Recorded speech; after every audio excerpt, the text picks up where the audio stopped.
أعوذ بالله من الشيطان الرجيم بسم الله الرحمن الرحيم সম্মানিত দর্শক শ্রোতা, পবিত্র কুরআনুল কারীম শিক্ষার আসরে আপনাদের সবাইকে স্বাগত। আজকের এই ক্লাসে আমরা সূরাতুল ইয়াসিন এর 17 নম্বর আয়াত থেকে 21 নম্বর আয়াত পর্যন্ত তাজবিদ সহকারে শিখতে যাচ্ছি ইনশাআল্লাহ। সম্মানিত দর্শক শ্রোতা, আপনি যদি সূরা ইয়াসিন প্রথম থেকে শিখতে চান, আই বাটনে লিংক দেওয়া আছে, আপনি সেই জায়গা থেকে পূর্বের পর্বগুলি ভালোভাবে দেখে তারপরে এই পর্বটি দেখুন। আমি প্রত্যেকটি আয়াত শব্দ বাই শব্দ বানান করিয়া ওই শব্দের ভিতরে যত নিয়ম কানুন আছে সেটা আপনাদেরকে সুন্দরভাবে বুঝিয়ে দেবো ইনশাআল্লাহ। তাই ধৈর্য সহকারে ভিডিওটি দেখুন। ওয়াও জবর ওয়া, ওয়া দুই ঠোঁট গোল হবে ওয়া। মিম আলিফ জবর মা, মা এক লিপ টেনে পড়তে হবে। কেন? মনে রাখবেন, মদের হরফ হলো তিনটি। জবরের বামে খালি আলিফ, জেরের বামে জজমলা ইয়া, পেশের বামে জজমলা ওয়াও হলে মদের হরফ হবে এক লিপ টেনে পড়তে হবে। তাহলে আমরা এখানে এক লিপ টেনে পড়বো ওয়া মা, ওয়া মা। আইন জবর আ, আইন অক্ষরটা উচ্চারণের সময় কি করতে হবে? গলাটা হালকা চেপে উচ্চারণ করতে হবে আ, আ। তাই না হলে কিন্তু হামজা এর মতো উচ্চারণ হবে। তাহলে আমরা এখানে বলবো আ। লাম ইয়া জবর লাই, লাই নরম করিয়া পড়তে হবে। মনে রাখবেন, লিনের হরফ হলো দুইটি। জবরের বামে জজমালা ওয়াও অথবা জবরের বামে জজমালা ইয়া হসলে সেটা লিনের হরফ হবে, নরম করিয়া পড়তে হবে। তাহলে আমরা এখানে বলবো আলাই। নুন আলিফ জবর না, তিন আলিফ টেনে পড়তে হবে। কেন? মনে রাখবেন, এক আলিফ মদ, এর পরের অক্ষরে যদি পৃথক শব্দের শুরুতে এভাবে হামজা আসে তাহলে মধ্যে মুনফাসিল হবে, তিন আলিফ টেনে পড়বেন। তাহলে আমরা এখানে বলবো আলাইনা। অনেকে কিন্তু এখানে উচ্চারণ করেন এমন আলাইনা, এটা কিন্তু ভুল হবে। আমরা আইনটা গলাটা চেপে উচ্চারণ করব আলাইনা। হামজা লামজের ইল, হামজাটা শক্ত হবে ইল। লাম লাম জবর লাল, ইল লাল। বা জবর বা, লাম খাড়া জবর লা। খাড়া জবর খাড়াজের উল্টা পেশ, এগুলো হলো মদের চিহ্ন। এখানে এক আলিফ টেনে পড়তে হবে। বালা গাইন লাম পেশ গুল, গুল বালা গুল। মিম পেশ মু, বা ইয়াজের বি এক আলিফ টান মু বি। এখানে এক আলিফ কেন টেনে পড়বেন? জেরের বামে জজমালা ইয়া মদের হরফের জন্য। মু বি নুন পেশ নু, মু বি নু। এখানে আয়াতে শেষ। আমরা আয়াতের শেষে ওয়াকফ করব, আর ওয়াকফের সময় কিছু নিয়ম কানুন খেয়াল রাখতে হবে। আমি নিয়মগুলো আপনাদের বলছি, আপনারা একটু মনোযোগ সহকারে শুনবেন। আপনাকে দেখতে হবে শব্দের শেষ অক্ষরে কি আছে। যদি শব্দের শেষ অক্ষরে খাড়া জবর মদের হরফ অথবা গোলতা ব্যতীত দুই জবর থাকে তাহলে এক জবর বাদ দিয়ে এক আলিফ টেনে পড়বেন, আর অন্য সময় সাকিন দিয়ে পড়বেন। তাহলে আমরা এখানে ওয়াকফ করলে এখানে নুন অক্ষরটি সাকিন হয়ে যাবে। আর দেখেন, এক আলিফ মদ এর পরের অক্ষরে যখনই ওয়াকফের কারণে এভাবে সাকিন হবে তখনই মদ্দে আরজি হবে, তিন আলিফ টেনে পড়বেন। আশা করি বুঝতে পেরেছেন। তাহলে এখন আমার সাথে পড়ুন মুবিন। আমি আয়াতের শুরু থেকে বলছি, আপনারা আমার সাথে পড়ুন। ওয়ামা আলাইনা ইল্লাল বালাগুল মুবিন। কফ আলিফ জবর ক, এক আলিফ টান। কেন?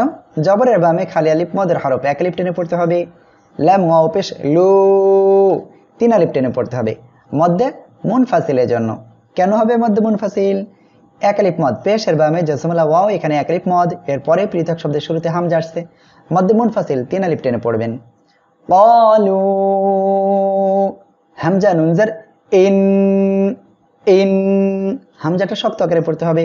আর হরকতের বামে নুন বা মিম অক্ষরে যখনই তাড়িত হবে ওয়াজিব গুণ না করে পড়বেন।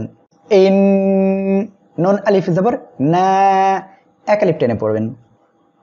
ইন্না, ইন্না। তা জবর তা, তয় জবর তয়, তা তয়। ইয়া র জবর ইয়ার, র সাকিন তার ডাইনে দেখেন জবর আসছে, মোটা করে পড়বেন তা তয় ইয়ার। নুন আলিফ জবর না, জবরের বামে খালি আলিফ মদের হরফ, এক আলিফ টেনে পড়বেন। বাজের বি, কাপ মিম পেশ কুম, এখানে কোনো গুণ হবে না। তা তয়ার না বিকুম। আয়াতের মাঝখানে এখানে জিম আছে, এখানে ওয়াকফ করবেন। আর এখানে ওয়াকফ করা এবং না করা উভয়ই জায়েজ। আমরা এখানে ওয়াকফ করলে যেহেতু শেষ অক্ষরে সাকিন রয়েছে এই অবস্থায় পড়তে হবে। আমার সাথে বলেন ক্বালু ইন্না তাতায়্যারনা বিকুম। লাম জবর লা, হামজা লামজের ইল। খেয়াল করেন এখানে নুন সাকিন, এরপরে ইদগামে বেলা গুণার অক্ষর দুইটি, র লাম। এই দুটি অক্ষরের একটি অক্ষর যখনই আসবে তখনই কি করতে হবে? গুণা ব্যতীত মিলিয়ে পড়তে হবে। লা ইল, লাম মিম জবর লাম, কোনো গুণা নাই। মনে রাখবেন মিম সাকিনের পরে মিম এবং বা ব্যতীত অন্য অক্ষর আসলে স্পষ্ট করে পড়তে হবে। লা ইল লাম, লা ইল লাম। তা নুন জবর তাং, ইকফা গুন্না, তাং ইকফা গুন্না। কেন হবে? নুন সাকিন বা তানবিনের পরে ইকফার অক্ষর 15টি। তা, সা, জিম, দাল, জাল, জা, সিন, শিন, সদ, জদ, ত, জ, ফা, কফ, কাফ। এই 15টি অক্ষরে কোনো একটি অক্ষর যখনই আসবে তখনই নুন সাকিন বা তানবিনকে কি করতে হবে? নাকের বাসিতে নিয়ে গুণনা করে পড়তে হবে। তাং, তা জবর তা, তাং তা। হাওয়া পেশ হু, পেশের বামে জজমলা ওয়াও মদের হরফে এক আলিফ টেনে পড়বেন। তাং তাহু। এখানে কেউ যেন বলবেন না তাং তাহু, এটা বললে ভুল হবে। তাহলে বলতে হবে তাং তাহু। লাম জবর লা, নুন র জবর নার। এখানে দেখেন র সাকিন, তার ডাইনে জবর আসছে, মোটা করিয়া পড়বেন। লা নার, জিম পেশ জু, মিম নুন জবর মান। হরকতের বামে নুনে তাজদিদ ওয়াজিব গুণা করে পড়বেন। নুন জবর না, লা নারজুমান্না। কাফ মিম পেশ কুম, লা নারজুমান্নাকুম। আবার লা নারজুমান্নাকুম। ওয়াও জবর ওয়া, ওয়া। লাম জবর লা, ওয়া লা। ইয়া জবর ইয়া, ওয়া লা ইয়া। মিম সিন জবর মাস, মাস। সিন নুন জবর সান। হরকতের বামে নুনে তাজদিদ ওয়াজিব গুণা করবেন। নুন জবর না, ওয়ালা ইয়ামাসসান্না, ওয়ালা ইয়ামাসসান্না। কাফ মিম পেশ কুম। মিম সাকিনের পরে মিম সাকিনে ইদগামে শাফাওয়িয়ার অক্ষর মিম আসছে, গুণনার সাথে মিলিয়ে পড়তে হবে। ওয়ালা ইয়ামাসসান্নাকুম। মিম নুন জার মিন। হরকতের বামে নুনে তাজদিদ ওয়াজিব গুণা করে পড়বেন। নুন আলিফ জবর না, এক আলিফ টান। মিন না, মিন না। আইন জবর আ, জাল আলিফ জবর যা, এক আলিফ টান। জবরের বামে খালি আলিফ মদের হরফ, এই জন্য বা দুই পেশ বুন। তানবিনের পরে ইজহারের অক্ষর হামজা আসছে, স্পষ্ট করে পড়তে হবে। ইজহারের অক্ষর হলো 6টি, হামজা হা, আইন হা, গইন খ। এই 6টি অক্ষরে কোনো একটি অক্ষর যখনই আসবে স্পষ্ট করে পড়তে হবে। আযাবুন, হামজা জবর আ, শক্ত হবে। লাম ইয়াজর লি, এক আলিফ টান। মিম দুই পেশ মুন, আলিমুন। এখানে আয়াতের শেষ আমরা এখানে ওয়াকফ করলে মিম অক্ষরটি সাকিন হয়ে যাবে, আর এক আলিফ মদের পরের অক্ষরে ওয়াকফের কারণে মধ্যে আরজি হবে, 3 আলিফ টেনে পড়বেন। তাহলে পড়ব আলিম। আমার সাথে বলেন লা ইল্লাম তানতাহু লানারজুমান্নাকুম ওয়া লা ইয়ামাসসান্নাকুম মিন্না। আয়াতের মাঝখানে যখনই আপনি ওয়াকফ করবেন, ওয়াকফের নিয়মটি ফলো করবেন। এখানে দেখেন শেষে জবরের বামে খালি আলিফ মদের হরফ রয়েছে, এজন্য আমি এক আলিফ টেনে পড়েছি। এখন আবার এক দুই শব্দ আগের থেকে মিলিয়ে পড়ব। ওয়া লা ইয়ামাসসান্নাকুম মিন্না আযাবুন আলীম। কফ আলিফ জবর ক, এক আলিফ টান। লাম পেশ লু, এক আলিফ টান। ক্বালু, ত আলিফ জবর ত, 4 আলিফ টেনে পড়তে হবে। মধ্যে মুত্তাসিল, মধ্যে মুত্তাসিল কোন সময় হবে? যখন এক আলিফ মদ এর পরে একই শব্দের ভিতরে এভাবে হামজা আসবে, তখন 4 আলিফ টেনে পড়তে হবে মধ্যে মুত্তাসিল। হামজা জের ই, র পেশ রু, ত ইরু। কাফ মিম পেশ কুম। এখানে খেয়াল করেন মিমে তাজদিদ রয়েছে, কিন্তু তার আগে মিম সাকিন রয়েছে। এখানে অনেকে ভাবতে পারেন যে ওয়াজিব গুন্না, কিন্তু ওয়াজিব গুন্না হবে না। মিম সাকিনের পরে যখন মিম সাকিন ইদগামে শাফাওয়িয়ার অক্ষর মিম আসবে, গুন্নার সাথে মিলিয়ে পড়তে হবে। তাইরুকুম। মিম জবর মা, আইন জবর আ, মা আ। কাফ মিম পেশ কুম, মাআকুম। এখানে আয়াতের মাঝখানে তো আছে, এখানে ওয়াকফ করা উত্তম। আমরা এখানে ওয়াকফ করলে যেহেতু শেষ অক্ষরে সাকিন রয়েছে এই অবস্থায় পড়তে হবে। আমার সাথে বলেন ক্বালু তাইরুকুম মাআকুম। হামজা জবর আ, হামজা নুন জের ইন, জাল কাপেশ যুক। নুন সাকিনের পরে ইকফার অক্ষরে জাল আসছে, এজন্য আমরা কি করব, নাকের বাসিতে নিয়ে গোপন করিয়া গণনা করে পড়ব। আ ইন, জাল কাপেশ যুক, কাপ রজের কির, যুক কির, যুক কির। র সাকিন তার ডাইনে জের আসছে, চিকন করে পড়বেন। তামিম পেশ তুম, এখানে কোনো গণনা হবে না। যুক কির তুম, এখানে তো আছে, এখানে ওয়াকফ করা উত্তম। আইযুক্কিরতুম, আইযুক্কিরতুম। বেল হামজা জবর বেল, হামজা নুন জবর আং, ইকফা গুন্না। কেন? নুন সাকিনের পরে ইকফার করতে আসছে এজন্য। তামিম পেশ তুম, আং তুম, বেল আং তুম। কফ ওয়াও জবর ওয়াও, জবরের বামে জজমালা ওয়াও লিনের হরফ নরম করিয়া পড়বেন। মিম মিম দুই পেশ মুম, তানবিনের পরে ঈদগামে বা গুন্নার অক্ষর মিম আসছে, গুন্নার সাথে মিলিয়ে পড়তে হবে। কাউমুম, মিম সিন পেশ মুস, রজের রি, র অক্ষরের নিচে জের আসছে, চিকন করিয়া পড়বেন। ফা ওয়াও পেশ ফু, একালিফ টান, নুন জবর না, মুসরিফুনা। এখানে আয়াতের শেষ আমরা ওয়াকফ করলে নুন অক্ষরটি সাকিন হয়ে যাবে, আর একালিফ মদের পরের অক্ষরে ওয়াকফের কারণে 3 আলিফ টেনে পড়তে হবে, মধ্যে আরজি হবে এজন্য। আমার সাথে বলেন বাল আনতুম কওমুম মুসরিফুন। অ জবর ওয়া, জিম আলিফ জবর জা, একালিফ মদ, জবরের বামে খালি আলিফ একালিফ মদ, একালিফ মদের পরের অক্ষরে একই শব্দের ভিতরে হামজা আসে, এখানে মধ্যে মুত্তাসিল হবে, 4 আলিফ টেনে পড়বেন। হামজা জবর আ, ওয়াজা, মিম নুন জের মিন, কোনো গুণনা হবে না, নুন সাকিনের পরে ইজহারের অক্ষর হামজা আসছে এজন্য। ওয়াজা মিন, হামজা কফ জবর আক, আক, কফ কলকলার অক্ষর, মনে রাখবেন কলকলার অক্ষর 5টি, কফ ত বা জিম দাল। এই 5 অক্ষরে কোনো অক্ষরে যখনই জজম বা সাকিন হইবে ধাক্কা দিয়ে পড়তে হবে। আক, সাদ লাম জবর সাল, সাল, সাদ অক্ষরটা মোটা করে পড়বেন।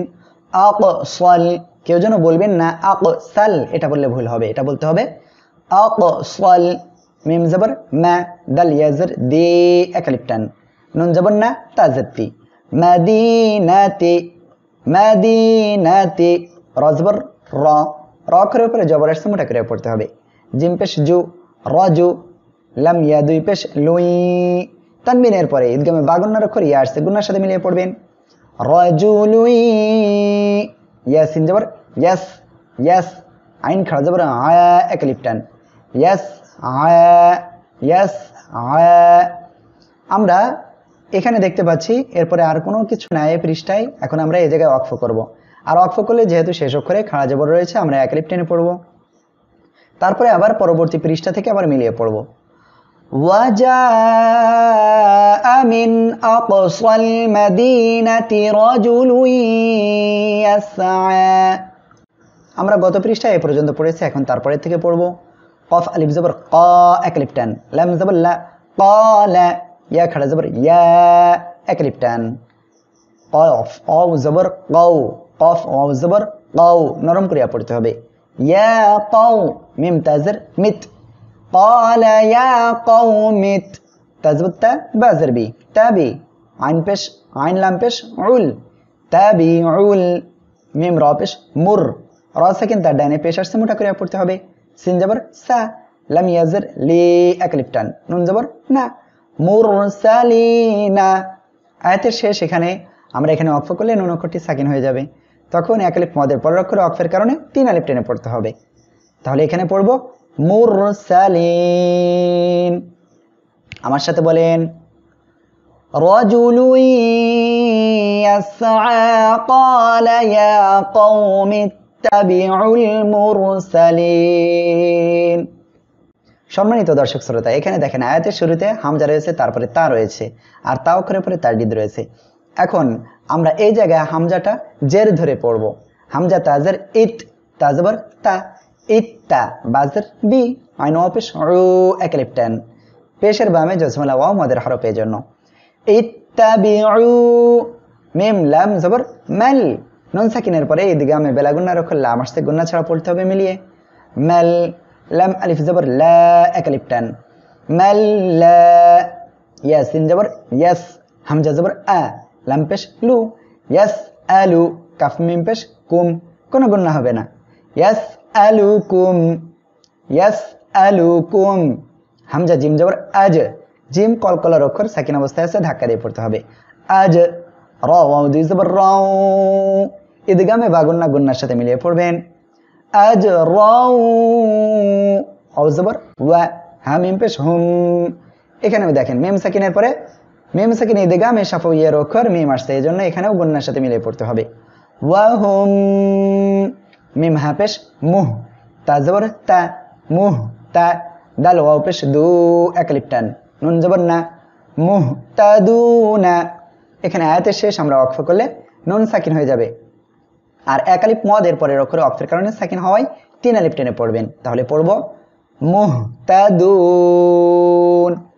এখানে কেউ যেন এমন পড়বেন না মুহতাদুন এটা বলা যাবে না এটা বলতে হবে মুহতাদুন আমার সাথে বলেন ইত্তাবিউ মান লা ইয়াসআলুকুম আজরান ওয়া হুম মুহতাদুন সাদাকাল্লাহুল আযীম সম্মানিত দর্শক শ্রোতা ভিডিওটি ভালো লাগলে লাইক কমেন্ট এবং শেয়ার করে আপনারা আপনাদের বন্ধুদের নিকটে পৌঁছে দিন যাতে করে তারা কোরআনের বাণী সহজে শিখতে পারে সম্মানিত দর্শক শ্রোতা আপনারা যারা এখনো পর্যন্ত আমাদের চ্যানেলটিকে সাবস্ক্রাইব করেননি দয়া করে আমাদের চ্যানেলটিকে সাবস্ক্রাইব করে পাশে থাকুন আর পাশে থাকা বেল আইকন বাটনটি অন করে দিন যাতে করে পরবর্তীতে নতুন ভিডিও আপলোড করা হলে সবার আগে আপনি পেতে পারেন আগামী ভিডিওতে আবার আপনাদের সাথে কথা হবে ঠিক তত সময় পর্যন্ত আপনারা নিরাপদে থাকুন সুস্থ থাকুন আসসালামু আলাইকুম ওয়া রাহমাতুল্লাহি ওয়া বারাকাতুহু